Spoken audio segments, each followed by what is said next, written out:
Bonjour et bienvenue à tous, bienvenue dans cette nouvelle vidéo dans le cadre de notre formation publiée légalement sur les réseaux sociaux grâce à Spark Post.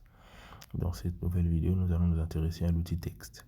Nous allons voir comment est-ce qu'il faut faire pour insérer un texte dans une publication et comment est-ce qu'on peut modifier ce texte, comment faire le choix d'une police, comment mixer une, deux, plusieurs polices à la fois pour avoir un bon résultat.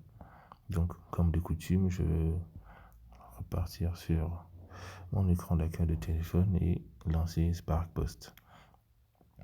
Pour cette vidéo, nous n'allons pas utiliser un template de Spark Post. Nous allons partir sur un modèle vide. Donc, je vais lancer la création d'un nouveau post et on va partir sur un post avec un fond unique. Donc, on ne doit pas choisir un fond avec image. Donc là, je vais partir sur une couleur unique. Donc, je vais sélectionner un fond plutôt sombre. Je vais prendre le noir. Donc, une fois sélectionné, je clique sur suivant. Et là, on me propose le choix de choisir si c'est un post social, si c'est un profil social, si c'est pour l'impression. Donc, je vais rester sur le post social. Je vais cliquer sur terminer. Donc voilà, une fois terminé, donc j'ai déjà le texte qui apparaît. On me demande de toucher 2 fois pour le modifier. Donc je vais appuyer, je vais dire mon texte. Et lorsque je valide, on voit bien sûr que mon texte est là. Il est affiché et il a un fond. Donc il est bien visible sur mon post. Donc première chose à savoir que par défaut, lorsqu'on appuie sur un texte, on voit bien sûr qu'il est encadré. Il est encadré par un outil qui est très important pour la manipulation de texte. C'est à la fois un outil de déplacement parce qu'il nous permet de pouvoir faire bouger notre texte et de l'emmener où l'on veut. On peut le mettre en bas, on peut le mettre en haut, à gauche, à droite. Mais il est aussi un outil de transformation parce que grâce à lui, on peut décider du rendu de notre texte. Donc on peut décider de l'afficher sur une ligne en agrandissant sa largeur, en grandissant sa hauteur.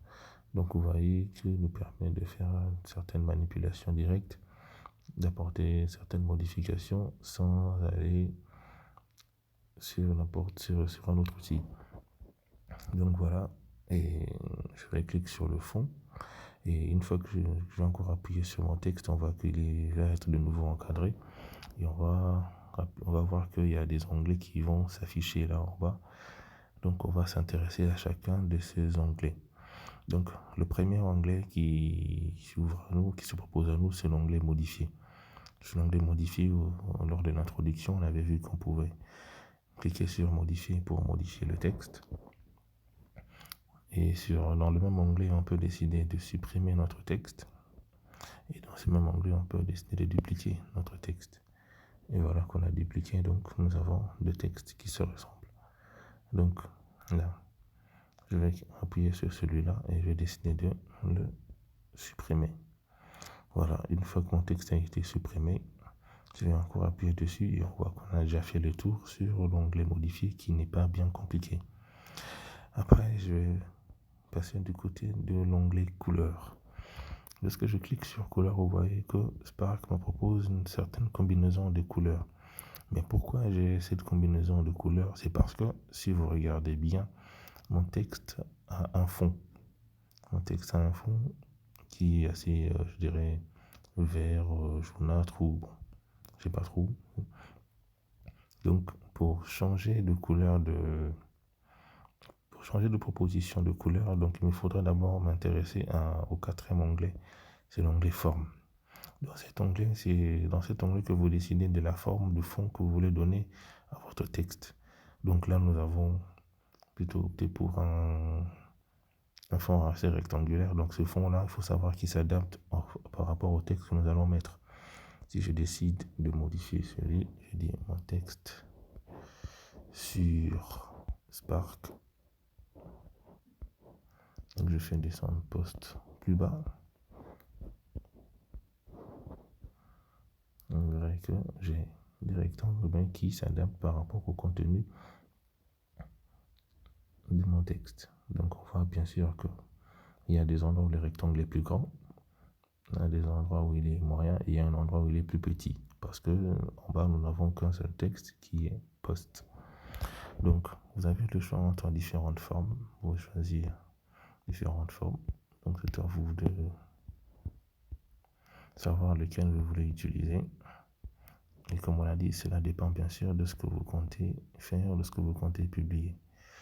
Donc on va revenir sur l'outil forme un peu plus tard. Donc pour l'instant, je vais décider de n'utiliser aucune forme. Je vais recalibrer mon texte. Je vais modifier et revenir sur mon texte d'origine. Et voilà. Donc je remodifie mon texte, je le repositionne et il est revenu. Donc on voit bien sûr que notre fond a disparu. Et là, lorsque je répare dans couleur, on voit bien sûr que maintenant Spark me propose de choisir les couleurs qui sont unies. Donc je peux partir sur le mauve, je peux partir sur cette couleur-là, celle-là, celle-là, on va rester sur une couleur vive. Une fois qu'on a choisi sa couleur, on voit bien sûr qu'on a un petit bouton qui apparaît sur celle-ci. Pourquoi on voit ce bouton? C'est parce qu'on peut ne pas aimer la couleur proposée par Spark, ou bien on a un code couleur en tête. Oui, parce qu'il existe des codes couleurs qu'on peut utiliser nous-mêmes. Donc, si je veux personnaliser, avoir une couleur personnalisée, c'est là où je viens. Et je viendrai par exemple ici dans X pour dire hexadécimal pour sélectionner un code couleur. Bon, là, c'est une autre leçon en tout cas. Et par exemple, si je veux partir sur du blanc, je ferai F, F, F, F, F, F, donc F 6 fois. Je vais partir sur du noir, je ferai 0 6 fois aussi. Voilà, si je vais partir sur du rouge, je ferai F, F et puis 4, 0. Et voilà. Donc là, c'est vraiment une autre leçon. Je vous conseille même d'aller sur Internet et de regarder les codes hexadécimales de chaque couleur. Donc je peux revenir dans le nuancier et choisir les couleurs qui sont soit déjà utilisées dans ma publication. Donc bien sûr le rouge, le noir, ou soit parmi les couleurs par défaut qui sont proposées par Spark. Donc voilà, et je peux aussi personnaliser en faisant juste coulisser ces curseurs où je veux. Ou bien je peux décider d'annuler et dire bon, je ne veux rien changer, finalement je reste sur mon rouge. Une fois fini, on a un troisième onglet qui est juste à côté, c'est l'onglet police. Et c'est l'un des onglets les plus importants, en tout cas je dirais, parce que le choix d'une police est un peu comme le choix de sa tenue de sortie. Et vous savez bien sûr que comme pour les publications, cela dépend du message, pour les sorties aussi, cela dépend où vous êtes invité. Si on vous invite à un dîner avec le président de la République, vous savez bien sûr qu'il vous faut un costume, une robe de soirée si vous êtes une dame. Donc pareil pour le choix d'une police, cela dépend d'abord du message que vous voulez passer, du type de publication, mais aussi du type de public visé. Si c'est un public jeune, vous n'utiliserez pas une police lettrée, une police assez classique, vous essaierez d'utiliser une police assez fun pour les jeunes. Donc il faut savoir que le choix d'une police est vraiment une chose très très très capitale pour une publication. En fonction de votre cible, en fonction de votre publication, en fonction du message à envoyer, il ne faudra pas oublier de faire le choix d'une très bonne police. Donc nous en avons plusieurs. Donc c'est à vous de voir lequel vous utiliserez ou laquelle vous utiliserez lorsque vous voulez publier quelque chose avec Spark. Et on a dit cela dépendra de ce que vous voulez faire. Si c'est une invitation, si c'est un cover de page, si c'est un cover pour Instagram, pour Facebook, pour un parti politique, pour un magasin, donc cela dépend de ce que vous voulez avoir comme rendu. Donc voilà. Et si vous n'arrivez toujours pas à faire un bon choix, vous devez savoir que vous avez aussi ce bouton qui vous permet d'aller chercher des polices d'Adobe et en choisir une, l'installer et commencer à l'utiliser. Donc moi aussi je vais décider du texte de la police que je vais utiliser, je vais prendre celle-là. Et voilà, donc c'est ici mon texte qui commence à prendre une autre forme. Donc après, on repart sur l'onglet forme. On a dit que pour la forme, c'est un peu pareil pour Pour la police, c'est un peu pareil que la police, donc il faudra choisir sa forme en fonction du type de message qu'on veut envoyer. Si par exemple j'étais en train de travailler sur un cas d'invitation ou quelque chose de formel, je suis bien sûr que j'aurais eu recours à ces genres d'entête. Voilà, mais comme c'est pas le cas, je vais décider de n'utiliser aucune forme. Ok. Nous avons aussi l'onglet Effets. À quoi il sert? Il nous permet d'ajouter